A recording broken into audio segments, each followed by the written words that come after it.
Hello and warmest regards to all of you in your separate weathers, geographies, and times. I'm Jeffrey Pethybridge and will be the host and curator of this next session of the International Reading for Freedom of Expression and Solidarity with Palestine. A reading, as we all know, set against the ongoing disaster of Palestinian displacement, dispossession, and death. A reading that's taking place during the brief truce and prisoner hostage exchange, a reading with the hope of a permanent ceasefire, a hope for the end of the occupation and apartheid, a reading with the utopian hope of everyone for everyone, a free and precious life from the river to the sea. Before we begin, I'd like to offer deep and abiding gratitude to Ghazal, Munir, and Tracy for imagining this constellation of solidarity, and to Vince and Daniel for the production and bringing it to fulfillment. And thanks to all the other hosts and curators, writers and artists for the astonishing range of poetry we've heard already and will hear now into the future. Coming up, we'll have a video poem by Carolina Ebeid, who is a poet and multimedia artist of the Palestinian diaspora. She's the author of You Ask Me to Talk About the Interior. She currently teaches poetry and video art at Brown University. Following that video, we'll have live performances, first by Poupeh Missaghi, Iranian novelist and translator. Poupeh is the author of Transrelating House One. She teaches at the University of Denver. Then Joy Priest will read. Joy is a poet and scholar from Louisville, Kentucky. She's the author of Horsepower. She's currently an assistant professor of African diaspora poetry at the University of Pittsburgh, where she also serves as curator of community programs and praxis at the Center for African American Poetry and Poetics. Next will be Aika Sadagat. And Aika is a poet, essayist, and educator, a collaborative artist immersed in textual impact, pleasure, play, and question marks. Aika has taught and or performed in a range of spaces and places, including Columbia University, Thinking Its Presence, UC Santa Cruz, Bureau of General Services, the Queer Division in New York, the Swiss Institute Contemporary Art in New York, the New School, the Philippine Center of New York, California Institute of the Arts, Princeton University, NYU, and more. Then Tenaya Nasser will read. Tenaya is a Palestinian American poet and theorist of value. He's the author of multiple chapbooks, including Penumbra Highway, Lavender Cats, and most recently, Black Bedouin, a collaborative work with Mohammed Zania. Then we'll conclude with a brief recorded reading from Lucía Hinojosa Gaxiola. Lucía is an artist, writer, and editor working with language in a variety of ways. She exhibits and performs in multimedia, fusing her poetic practice with sound, film, drawing, and installation to explore the materiality and transmutation of language, archive, memory, and the ecology of sound. Her work also explores the somatic and improvisatory aspects of performance as a collective and collaborative practice. She's the author of O, as well as the Telerana Circuit, and co-edits Dissonare, an experimental editorial platform from Mexico City. I hope you enjoy and inhabit these performances. Thank you.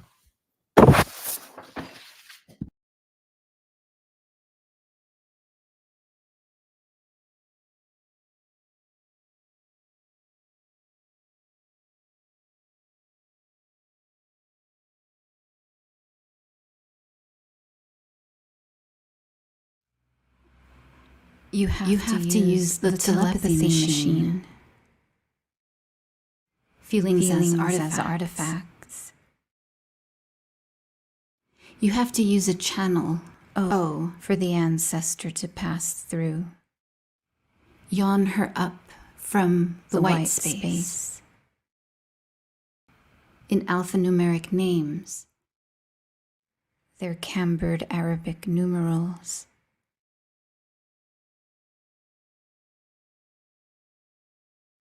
A Semitic pneumatic. a Newman.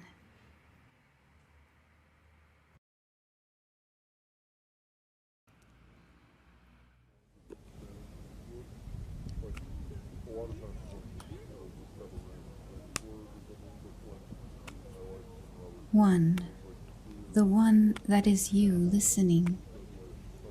One always thought one would die at night. Nicht, noche, Nacht. Except me. How much you call a local? Does that say, I can't even read the signs. Club second line blues bar, jazz, blues, and R&B. Very cool. Come on, let's just walk. Hey, you keep getting... Okay, nice t-shirt, huh?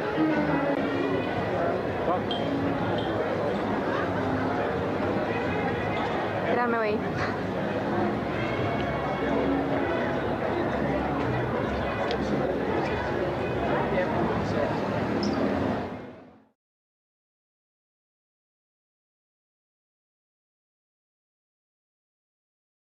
Appall, verb to grow pale. Pall, noun, perhaps from pellis, skin. Altar cloth, coffin cover. Cover your mouth, your open mouth. Put your phone in the air. Videos of the body wrapped in cloth, under cloth. Shireen Abu Akleh. Under flowers, over shoulders, repetitiousness of corpses, processions, wailing, public mourning, phones in the air, hand-covered mouths.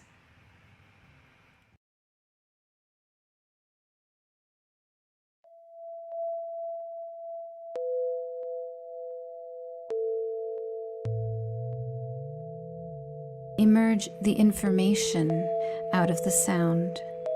Emerge the sound out of the child. Emerge the child out of the miracle. Emerge the miracle out of the burning car. Emerge the burning car out of music. Emerge music out of sleep.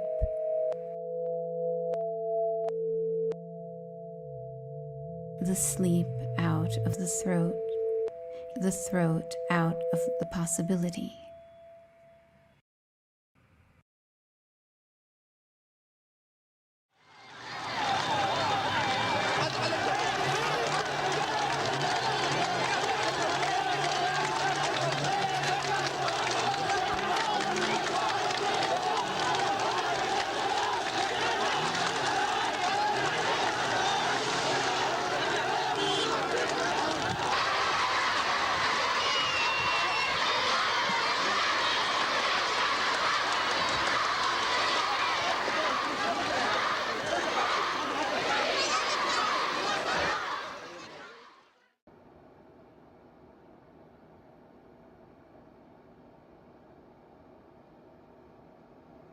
Butterfly swarm in the radar system. No service in the interior. Nuclear waste storage site miles underground. Flowers genetically modified to present information to future people. 3,000 years ahead. Warning flowers.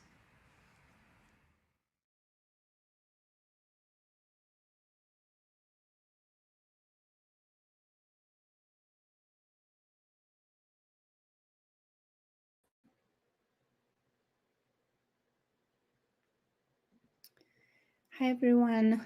I'm honored to be joining in for this reading for a free Palestine and for freedom of expression and resistance against all forms of oppression. I'm grateful for this collective voice of allies to embrace this power of voicing the literature of witness, literature of resistance.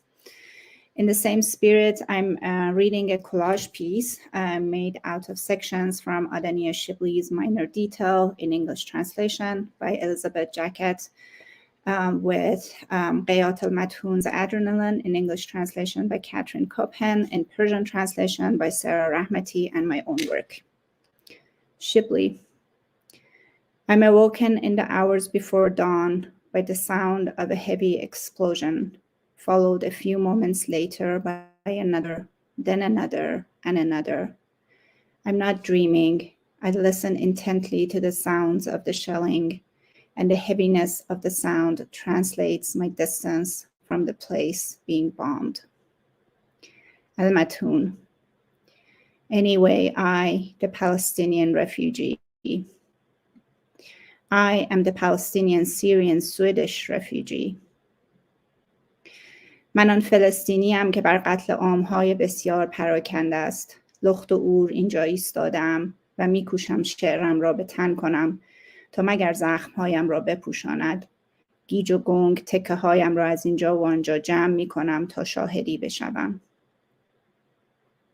We who are strewn about in fragments, whose flesh flies through the air like raindrops, offer our profound apologies to everyone in the civilized world, men, women, and children, because we have unintentionally appeared in their peaceful homes without asking permission. We apologize for stamping our severed body parts into their snow-white memory, because we have violated the image of the normal whole human being in their eyes, because we have had the impertinence to leap suddenly onto news bulletins and the pages of the internet and the press, naked except for our blood and charred remains. We apologize to all those who did not have the courage to look directly at our injuries for fear they would be too horrified, and to those unable to finish their evening meals after they had unexpectedly seen fresh images of us on television. We apologize. We are the things you have seen on your screens and in the press, and if you made an effort to fit the pieces together like a jigsaw, you would get a clear picture of us, so clear that you would be unable to do a thing. My words. One body, two bodies, corpses, one body against another, one body attacked by many, one body praised by many, one body beside another. Corpses, bodies falling, bodies lying, bodies carried, bodies buried. Black of mourning, of flag, and of hope. How to bear the void, how to bear loss on one's skin, on one's hair, on one's lashes, on one's nails, on one's nerves, on one's cells, in one's heart, on one's tongue. How to translate loss into language, how to survive loss, what is at the center of loss, at the center of life after loss. How much time needs to pass before mourning can become healing, can become living. How can we walk the distance that separates you and me, you and us, who became one and the other because a shared experience exploded into an abyss of unshared history, memory, story? How can we walk the distance and arrive on the other side, alive and generous, capable of light and love, reaching in and reaching out with a touch and a tone that can make joy and be joy? Are we, as we walk, leaving the dead behind? Are we leaving ourselves behind? What about guilt? What about shame? Mine and yours, ours and yours. How to bear memory, how to bear witness. Thank you all.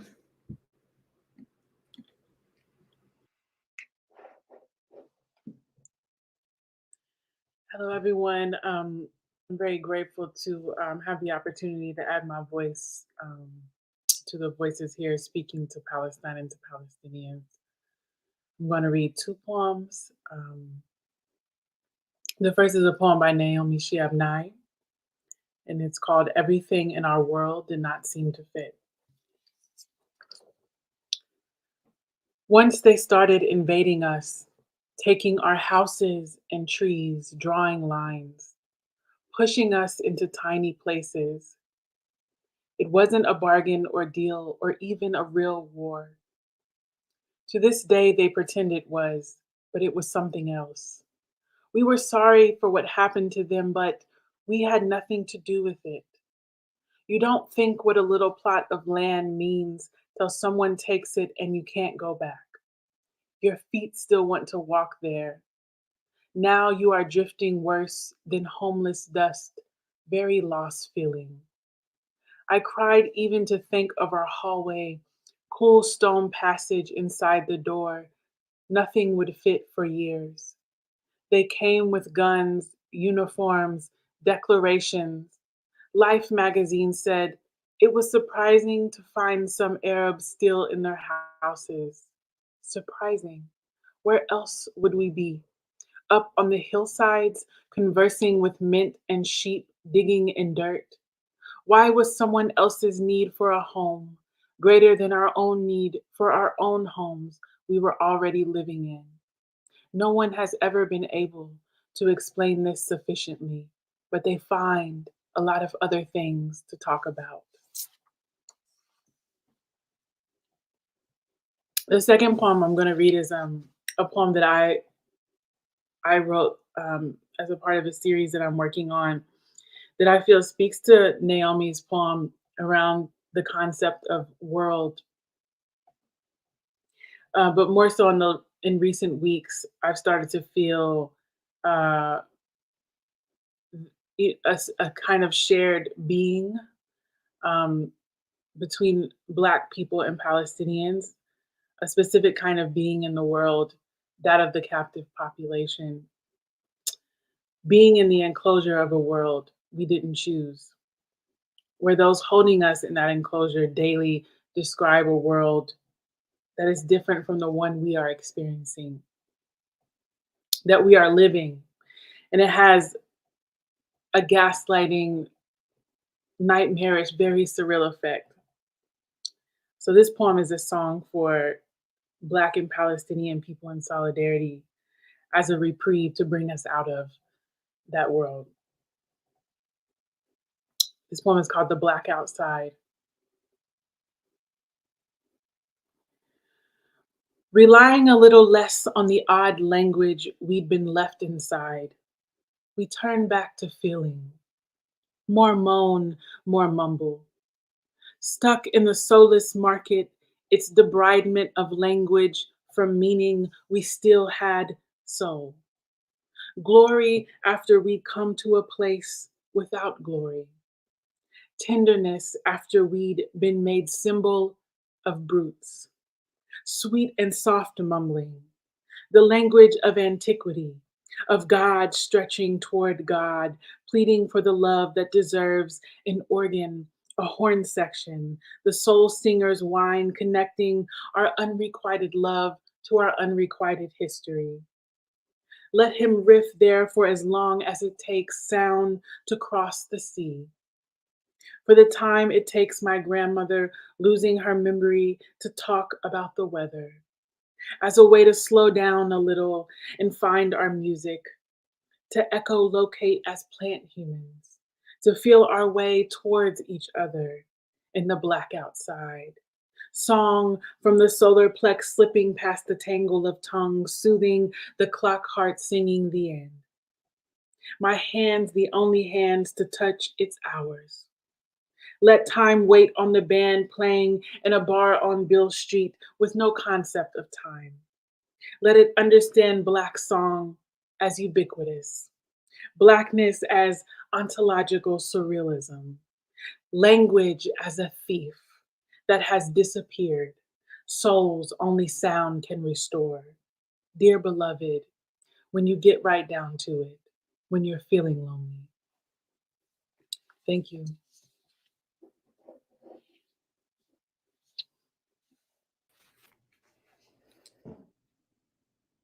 Hi, I will be reading just one poem after June Jordan, Tasting Myself in the Mountain of the Sun. I deserve to exhale in the aftermath and look at light gently, even if I'm still enraged. I feel time every Tuesday, sequential and yet everywhere syncretic moments informing the modality and location in sight as my transformation occurring at the cellular level. I hear an annotation cut into recovery mode, listening to what wants to recover and what should not, even in obliteration, something dreams as liminal lung. No longer a response to wound, pain is an arrow toward need, and the bow, my bow, of daily care, slow, iridescent, breakable, angular, struggling, honing. What is the consequence of this skin? Non-verbiage as inner illumination nesting inside my mouth. When desire flees, my language ends. Of bomb, of tulip, a jab at the chest in repose. Muscle recalls before the siege what was the cultural relationship between my hands, forgoes which that I don't wish to, and to that there is no urgency to archive. And still my body records nothing it wants to memorize, and all that it needs to. I would rather know the feeling of coming back to something beyond the sonic. The epistrophic encounter spells every name as salutation now, as mine, therefore ours. Oracular in every setting, evenly, I could reach even the clearing. While inside my grief is still grief, and between my imagination is still imagination, lowering the contrast so the high treble blends a mild chronos. My emotional resolution, after everything is said and undone, becomes the exhale saturating my aftermath with return. And I, the land now, desire to be free insofar as proximity to henceforth, to hereafter, to therefore, to never again, only us now. A sharpened plume, directing interoceptive movements as such, my memory's index sensation with the intention to change. Toward, hello, half asleep, half dreaming, I action my days as such. I, the light now I light these poems into deviancy and embrace, and as such, what is the skin of reunion? Stretched marks and material hums, hemoglobin, dimple, threat, superseding the institution because my body's lyric wishes to sing to Betty Davis and Makibaka and Wagmatakot of her architecture of, let's say, together, let's say, yes, and whatever we did, but without object or linear narrative, our story arcs over multiple plots, legacies without conjecture, day 2 of the aftermath, and I still exhale more and more. I gather more cases of requited attention, so articulate it calls for another Tuesday. Sunrise, sometimes afternoon, pivoting the plane for a new direction, an enacted communication, the alphabet, a structuralized cadence as ritualized impulse against empire, for more emotion, the non-archival matter, waiting to be seen under aromatic light. I would rather be alone and with it in the aftermath. Not a utility, not a proper noun, not a historical thing. I am fuller than that. Post-functional, pre-referential, and already in love. Thank you. Hello. Grateful to be here. Grateful to be lending my voice to this. I'm going to read some poems that were written by me and by my friend Mohammed Zenia from our book Black Bedouin, which we wrote and printed a couple weeks ago. I'm going to read a couple of Mohammed's poems. I see so many circles of times, it feels like I'm fucking a horse, while a nightmare winks its silence at the shadow of Nazarene, broke teeth shout into the wine dark murder at midnight, but I only have empty hands and nonsense to offer. Wide-eyed Virgil is dead, and St. Simon says it's time to forgive Judas. Ruins become together equatorial Merkal. Animal karma reincarnate the cosmos. Our assholes are cleaved to God's blessings now. Asteroid marks the spot, Siberia, as Desmundo's bones are finally laid to rest.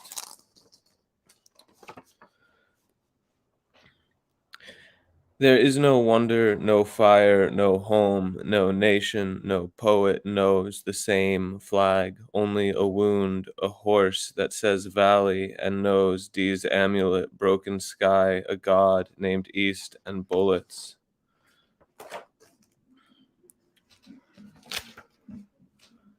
Conspiracy white, the artificial forests of arms dealers are singing the mirth of dead babies. No shadow, the Bedouins are dyeing their blood purple and green. A pale sneer stares blankly at Negev. All summer I dreamed last night of a refugee dancer from Bethlehem. Bombs are dropping. Christ is a rose with a great ass. That was from Mo's section, and these are from mine of the book. The martyrs and their families' incarceration and martyrdom, our prisoners set us each pornographic second of diffused light, the wolf for a U.S. nuke, 11 in a date of suds, in pockmarks, drunken sentence, suddenly FDR drive, count firefighters to final breath, need been losing mind, speak in diaries of court ladies of Japan. I cut into my arm a fraction of your careful presentation, not to live without it.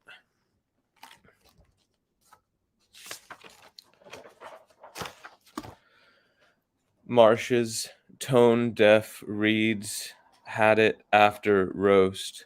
Flood for groin, avatar unbuttoning, in rubble sunbeam wings. Here lie your homophobes, rancid scarecrows, outside your sanctuary.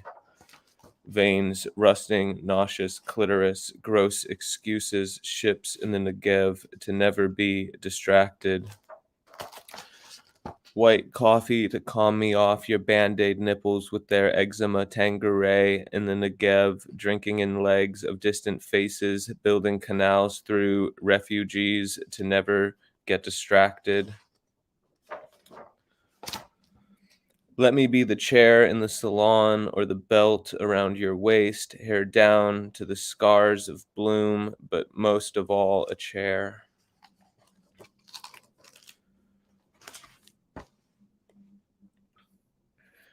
In my dream, we're all blackout drunk.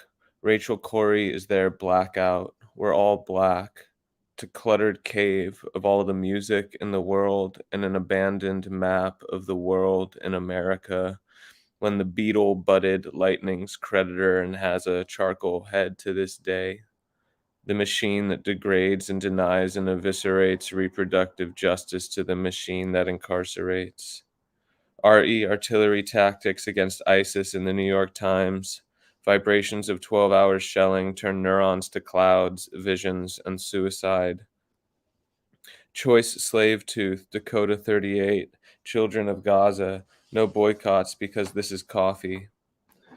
In the afterlife, we fail. In the afterlife, we fail in accelerating choreography. Thank you.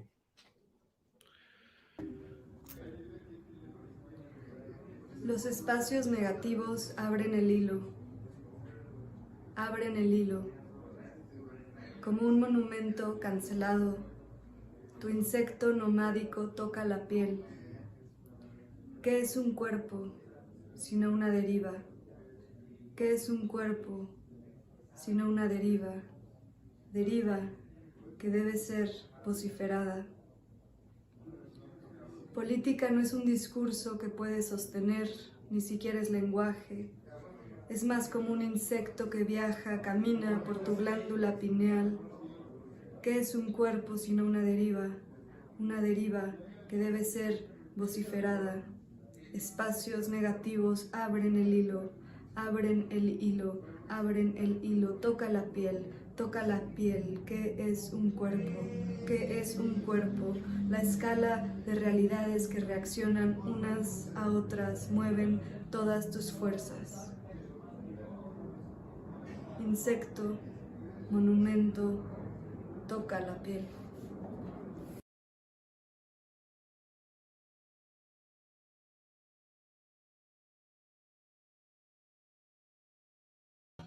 Jeffrey, you muted once more.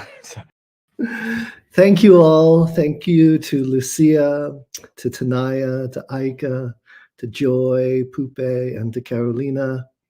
The next set of readers will be from San Francisco, Steve Dickinson, and the San Francisco Poetry Center. Hey, Steve. Hey, Jeffrey, thank you.